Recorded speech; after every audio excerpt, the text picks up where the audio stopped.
Hey, how's it going, everybody?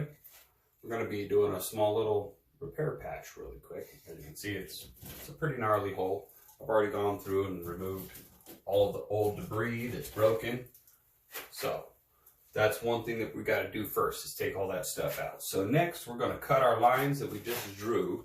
And what I've done is I've taken a piece of sheetrock and I've done up on it. So that way I know that's going to be my up. Since this piece isn't completely square, it's just an old scrap piece. As you can see, it's been painted on the back. So next, what I'm going to do is take my trowel. We're going to take our utility knife. We're going to use this as our tracing edge. What's kind of nice is you're keeping yourself out of the way, so that way you're not going to cut your fingers or anything. The other thing we're going to do too is, before we start, put on our glasses just so we don't get any dust in our eyes. So we're going to cut this right on this line here.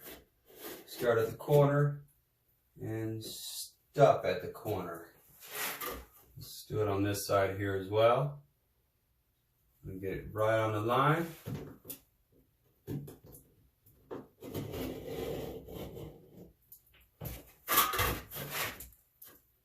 going to do the top as well. This one here, I don't want to cut towards my arm, so I'm going to cut away from my arm along this way. We're going to do the same for the bottom one here.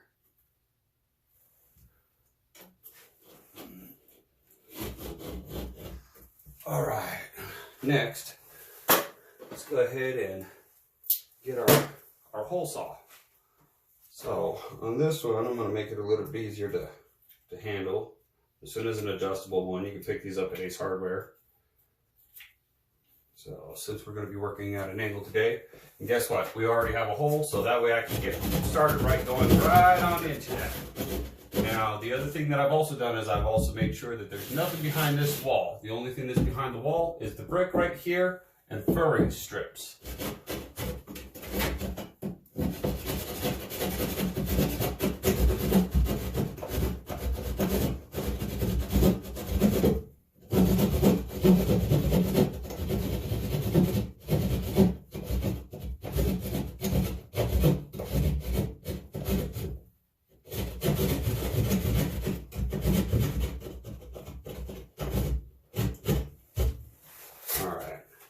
Move this back over.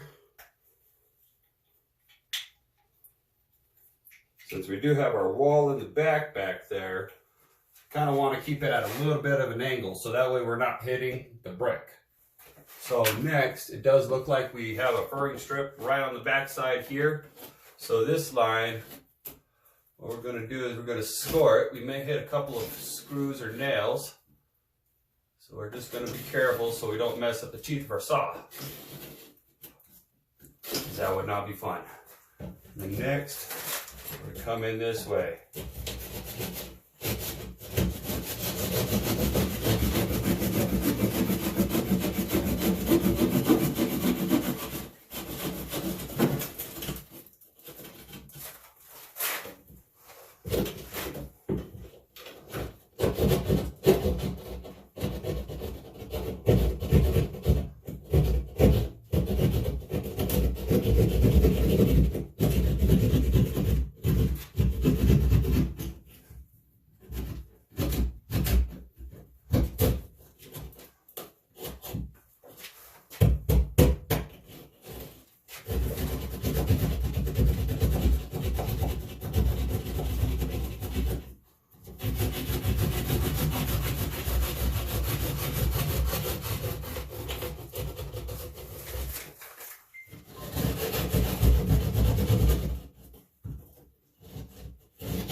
And this stuff does take a little bit of time, so be a little patient with it. And your job will turn out smooth every single time.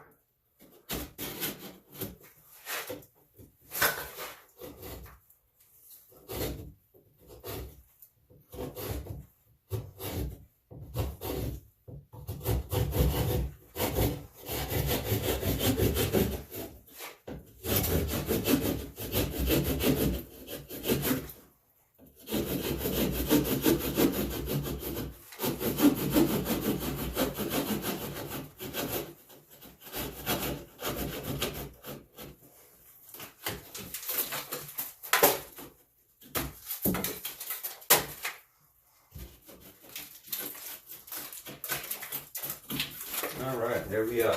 Got a nice smooth hole. I'm going to take my knife. I'm going to clean up these edges here, the corners.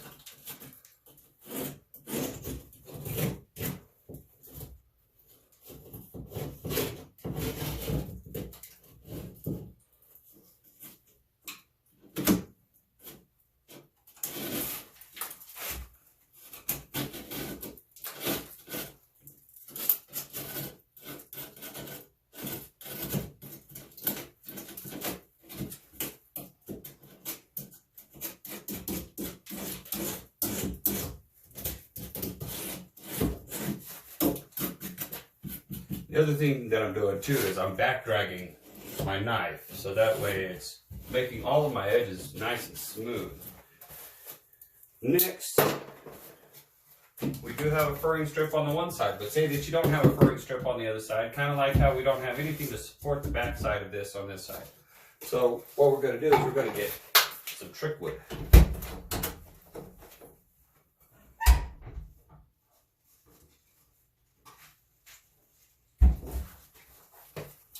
I like to call these trick wood.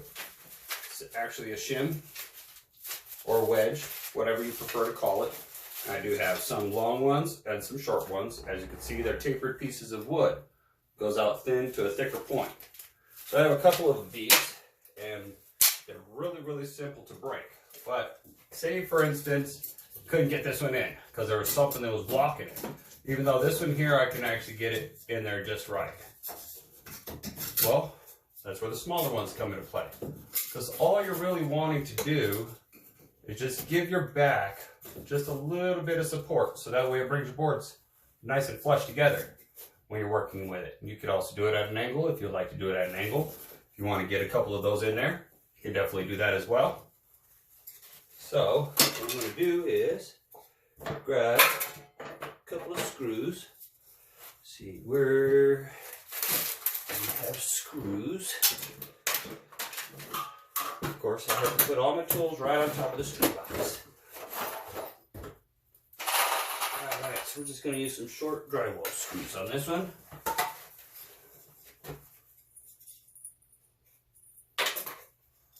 And all I'm going to do is we're going to put this one in here. We'll put our screw right on the tip. Maybe this one here, we could even put it right through the middle if we wanted to. But for this one, I'm going to put it right along the edge of the side. What I'm going to do is I'm going to put a screw right to the top here.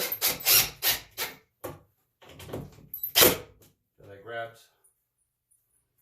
And we're going to do the same on the bottom.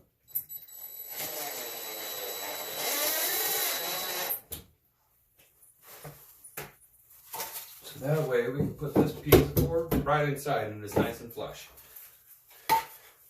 Next, come through, put a couple screws right into the corners over here and over here. And then these ones we can put at an angle so we can grab our little fin. Oh, I heard that one crack. These ones we got to be a little gentle with. There we are.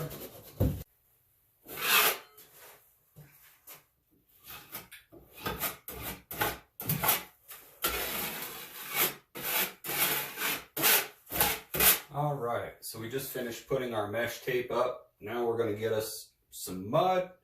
And then we're just going to go and start filling in our holes and our cracks. We've gotten all of our seams all covered, so now we can get a nice finished look once we can fur out our tips. So let's go ahead and grab our mud now. All right. So we pretty much got all of our mud on the ball nice and even. And we're just using some regular all-purpose compound for this. We're not using any kind of hot mud or anything else like that. So we do want to let it dry, set up, and then come back and we're going to put another layer on it. So that way we can make sure that we can be able to also match our texture. Our texture on this is going to be a knockdown. So once we get a completely smooth surface, We can come through with either a spray can, we can use a spray hopper,